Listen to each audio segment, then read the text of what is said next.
जो अल्लाह ताला दी रज़ा सी उस ते राज़ी हैं अलहमदुलिल्लाह, कोई टेंशन नहीं। अस्सलाम वालेकुम जी, वेलकम हो गया जी सब फैमिली मैंबर का अनदर व्लॉग दे विच। दोस्तों अज सुबह उठिया जिस तरह ही उस तरह एक सैड न्यूज़ मिल गई मैनू। दोस्तों सैड न्यूज़ देख के बहुत ही दुख होया। रानी साडी बीमार होई सी, तुसीं देखिया सी व्लॉग दे विच, ते उहनूं असीं दवाई लिया के दित्ती सी, सैट हो गई सी।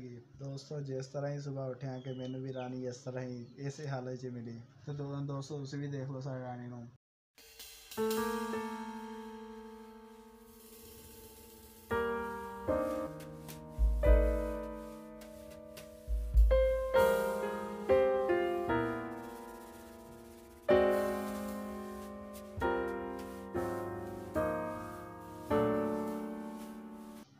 दोस्तों तुसीं देख रहे हो रानी नूं, ते बहुत ही ज़्यादा दुख होया। उसकी वजह यह है कि दोस्तों रानी बड़ी दूरों लैके आए, ते बहुत ही ज़्यादा दुख होया दोस्तों।